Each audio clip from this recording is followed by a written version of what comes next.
So I decided to do my project on the experimentation of African Americans and how it affects the health disparities among races. What is it and why was it done? The experiments back then were a series of different tests and procedures to further increase knowledge in certain diseases and topics. It largely affected African Americans because they were usual test subjects, but other races were used as well. These tests were usually performed by scientists, doctors, and other researchers, such as those that were interested in the topics and wrote about them. They did this to better understand diseases and other early theories on the human body. In addition, they also found a reasoning in their biology. In all actuality, however, experimentation was also done to make certain races were to show no sign of superiority or even equality to the whites. Many assumptions were made during these experiments, and because of that, there was an unreliable source of information regarding all these topics. Overall, these experiments show numerous examples of mistreatment towards races other than white. Some of these experiments include the Tuskegee syphilis experiment, intelligence testing, taxonomy measurement, biological racism, sterilization racism, and the Nuremberg Code. Okay, so the first is the Tuskegee syphilis experiment. The study took place in 1932 and started off with 400 black males. This was a perfect opportunity to start off these experiments because African Americans were unable to afford health care. They were desperate and participated for the free health care, meals, and insurance. So these blacks accepted the study without really understanding the problem or procedure behind it. Doctors began the study but did not tell the participants they had a disease called syphilis. During this time, doctors found the treatment for the disease was penicillin. However, they chose not to provide the treatment to the subjects so that they could further study on what the disease did to the body and as it progressed. Doctors had lied to the participants and gave them free pills which had no medical purpose for them.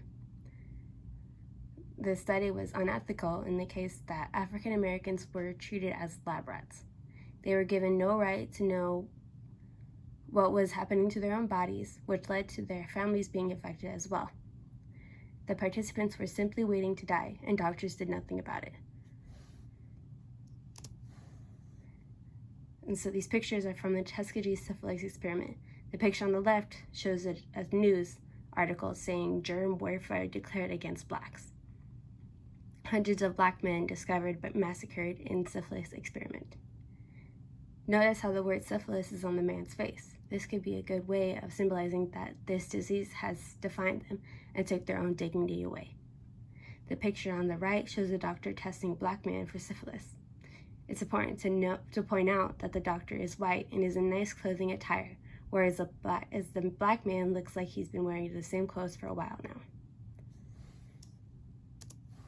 Next example is the idea of intelligence testing. It was the idea that intelligence was in one gene, and it also proved the white and their superiority because blacks were assumed to be useful only for slavery. Scientist H.H. Goddard believed that feeble-mindedness was inherited, which means that someone would be unable to make intelligent decisions to scientists, and believed that this idea of intelligence was all biological, so that the blacks were born to be feeble-minded and useless. A director in Paris named Alfred Binet created a test to measure intellectual ability in children. And the first study took place in Ellis Island, where Goddard took Binet's tests and gave them to newly arrived immigrants. Goddard noticed that many had received low scores, but in reality this was because these immigrants did not know English. Goddard didn't see this language barrier, so he automatically assumed the migrants had low intelligence and said their feeble-mindedness would be cured through education. Notice he used the word the word cure as if they were a problem that needed help. God didn't pay attention to the fact that they were unable to understand the test, so his assumption that they had no knowledge led people to believe all people of color were the same. The other form of measuring intelligence had to do with taxonomy. Here, scientists decided to use the idea of craniometry. This was the measuring of the skulls and their capacity. They compared the skulls of blacks from the skulls from whites and led to the belief that having a larger skull meant having a larger brain. Therefore, those with larger brains had more intelligence. This actually led to the idea of intelligence testing. The next term that distinguished the experimentation of races is biological racism. This was the idea that whites are genetically superior to non-whites, that they were born to be better than them regardless of anything else. From the beginning already, they were set to prosper and have more rights than the others. Examples towards this was written out by Richard Herrnstein and Charles Murray in a book called The Bell Curve. They argue that intelligence is quantifiable, which basically means that intelligence could be measured as a quantity rather than a quality. Another example was written out by Frank Miele and Vincent Sarich in their book called Race, The Reality of Human Differences. Here they believed that races are a biological reality and their differences could all be measured. Unfortunately, this term of biological racism and the idea that intelligence has to do with inheritance still exists today. The next term regarding health and the lack of equality amongst races is another form of racism called sterilization racism. This was invented by Thomas Walschow in 2010, and what it was a set of policies used to control women, specifically women of color, and their reproductive systems. This was set out to say that these women were unjust for creating new life and that they were unfit mothers. Walschow believed they could not control their own reproductive system, so they were sterilized. So it was impossible to reproduce, and many of these women had no idea they were. He argued that women of color were more likely to be sterilized than the whites. This is unethical since women of color were more likely to be sterilized, and since the women gave no permission to do these sterilizations, and they had no choice either. Many had undergone a procedure for some other disease in which had no relation with the reproductive systems, and they ended up being sterilized anyways.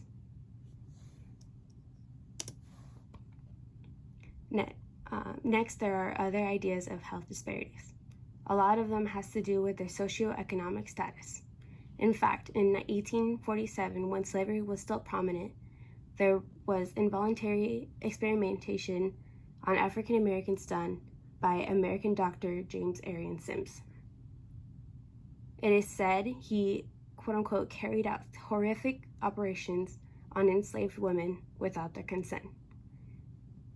They were brutal, inhumane, and to the point where other doctors fled because they were so uncomfortable with the screams from their patients.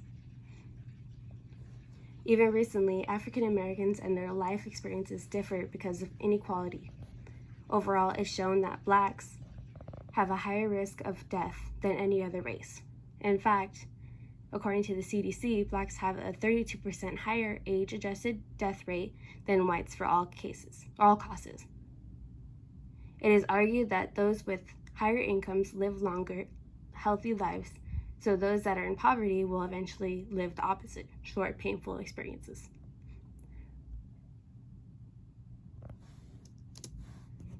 Lastly, a small breakthrough adopted from the United States Department of Defense was found in 1953 called the Nuremberg Code. This said subjects needed to be informed that any study in the future would be voluntary of their participation, and they must be provided with all the info regarding that said study. In conclusion, people of color had gone through multiple experiences of experimentation, and their inequality regarding health is concerning, and unethical. Unfortunately, this is still occurring today, and it's something we need to understand. Thank you.